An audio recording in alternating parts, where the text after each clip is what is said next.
आमचे सतीश प्रधान असतील, मनोहर जोशी असतील, विद्याधर गोखल्यांपासून मोरेश्वर सावे हे शिवसेनेत होते, अनेक आमदार नगरसेवक आज जे तुमच्याबरोबर आहेत हा शेळ्या त्या तिथे नव्हत्या, शेळ्या मेंढ्या वाघच होते शिवसेनेचे.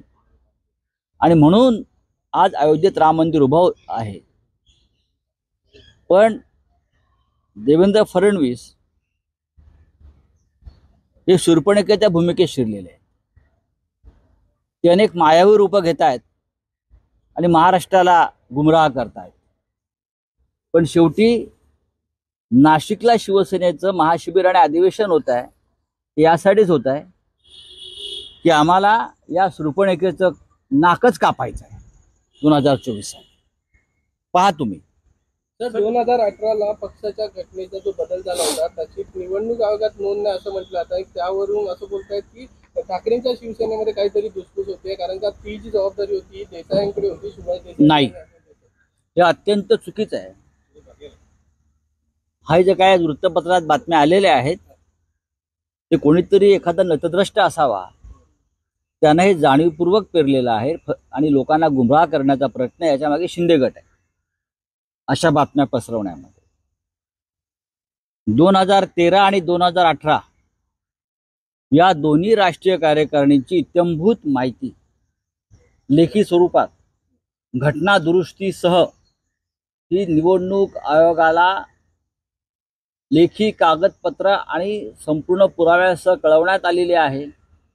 त्या संदर्भातली पोचपावती ही निवडणूक आयोगानं शिवसेनेला दिलेली आहे. हे स्वतः मी काल डोळ्यानं पाहिलंय. स्वतः त्या दोन्ही राष्ट्रीय कार्यकारिणीत जे ठराव झाले, ज्या घटना दुरुस्त्या झाल्या, त्याचं संपूर्ण व्हिडिओ चित्रण उपलब्ध आहे. ते सुद्धा निवडणूक आयोग आणि ट्रायब्युनलला आम्ही सादर केला असतानाही जर निवडणूक आयोग आणि ट्रायब्युनल हे सध्याच्या सरकारच्या गुलामासारखं सरपटत न्याय देणार असेल तर तुम्ही कशाला दोष देता दुसऱ्यांवरती? तुम्ही गुलाम झालेला आहात. तुम्ही संविधान लाथाळलेलं आहे. तुम्ही घटनेतलं 10वं परिशिष्ट मानायला तयार नाही. प्रत्येक घटना दुरुस्तीची संदर्भातली माहिती, राष्ट्रीय कार्यकारिणीत काय घडलं त्याची इत्थंभूत माहिती, ही प्रत्येक गोष्ट आम्ही निवडणूक आयोग आणि ट्रायब्युनल यांनी काल निकाल दिला, छदाम शास्त्री बरं का, त्यांच्याकडे आम्ही सोपवले.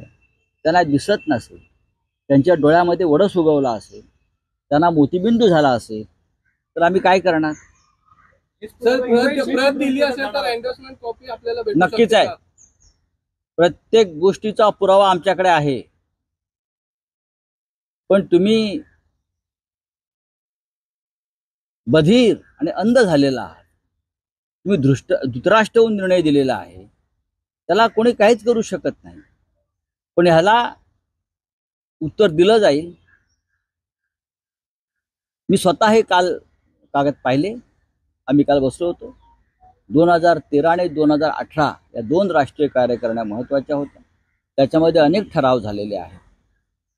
अगदी माननीय उद्धव साहेब पक्षप्रमुख होण्यापासून की त्यांना सर्वाधिकार देण्यापर्यंतचे ठराव आणि घटना दुरुस्त अमेंडमेंट्स झालेल्या आहेत.